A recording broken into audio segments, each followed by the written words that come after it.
Ashama akkam jirtu daawwattoota keenya oduu qabannee dhiyaanneerraa nu waliin tura. Chaanaalii keenyas like, share, subscribe gochuun nu jajjabeessa. Dhaabbileen hawaasa Oromoo mariin nageenya akka itti fufu gaafatan. Ministeerri Haajaa Alaa US dhimma maqaa Finfinnee ilaalchisee mormii ka'ee ilaalchisuun deebii kenne. Godina Arsii aanaalee garaagaraa keessatti hidhaa fi ajjechaan itti fufuu jiraattonni himan. Oduu kanneenii fi kan biroos qabanneerraa dhiyaadha.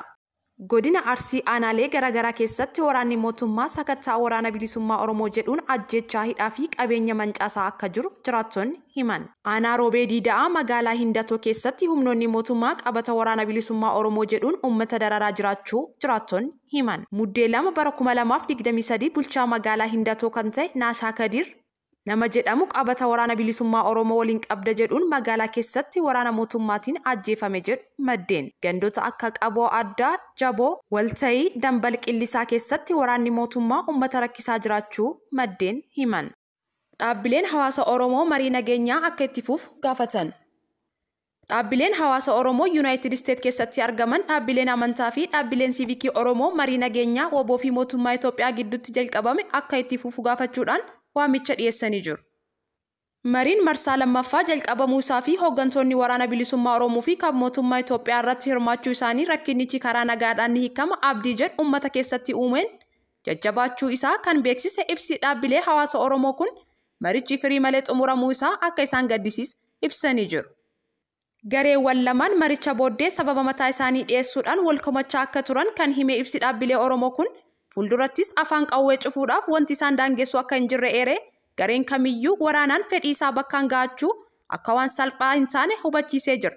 Xalayaan dhaabbilee hawaasa Oromoo kun.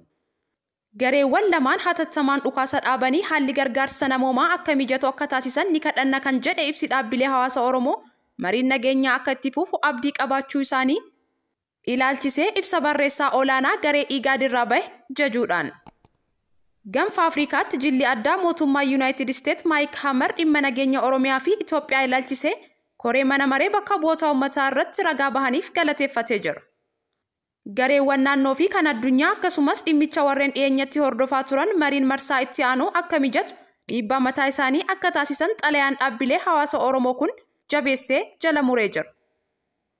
Ministeerri Haajaa Alaa United States dhimma maqaa Finfinnee ilaalchisee mormii ka'ee ilaalchisuun deebii kenne. Imbaasiin Ameerikaa Itoophiyaa jiru tibba darbe karaa fuula miidiyaa hawaasaa X fi Facebook irratti afaan Oromoon beeksisa hojii baase irratti maqaa Finfinnee jedhu fayyadamuusaa hordofee xalayaaleen isaa qaqqabu Ministeerri Haajaa Alaa United States har'a beeksisee jira. Dubbi himaan Ministeera Haajaa Alaa gaafii sagalee Ameerikaa gaafateef deebii kennaniin imbaasiin Ameerikaa Itoophiyaa jiru afaan ilaalchisee heeraa fi seerota biyyattii akka kabaju ibsaniiru. Itti dabaluunis tajaajilli waajirri qoonsilichaa kennuu fi tartiibni dippiloomaasii gama danda'ameen uummata bal'aa Itoophiyaa dhageeffattootaa fi daawwattoota biraan ga'uudhaaf akkuma addunyaa biraa taasifamu miidiyaa dijitaalaa fayyadamuun itti fufnas jedhaniiru. Qaama tattaaffii kanaa kan ta'e gaafa sadaasa 12 irraa eegalee imbaasichi tajaajila qoonsilaa lammiilee Itoophiyaatii beeksisuuf duula jalqabamus ibsaniiru.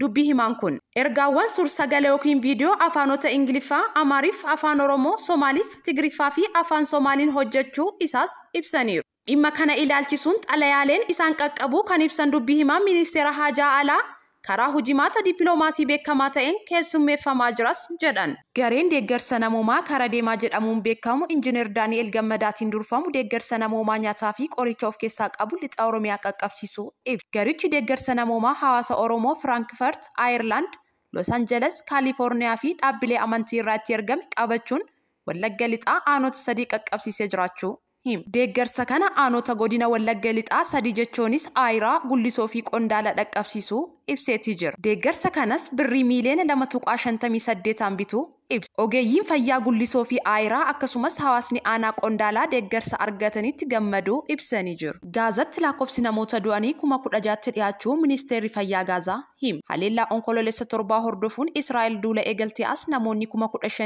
15,899 du'u Ministeerri Fayyaa Gaazaa Hamaasiin hoogganamu beeksise. Dilbata darbe ministeerichi lakkoofsa namoota du'anii erga ibsee asitti namoonni 349 ajjeefaman. Namoota du'an keessaa persentiin 70 dubartootaa fi daa'imman jedha Hamaas. Israa'el Hamaas Gaazaa keessaa buqqisuuf kaayyeeffachuu ibsiteetti. Kunis erga hidhattoonni Filisxeem daangaa Israa'el seenanii namoota 1,200 ajjeesuun 240 butanii fudhachuu hordofeeti. Dhukaasa guyyoota 7 addaan citeen namoonni butaman 100 ol gadhiifamaniiru.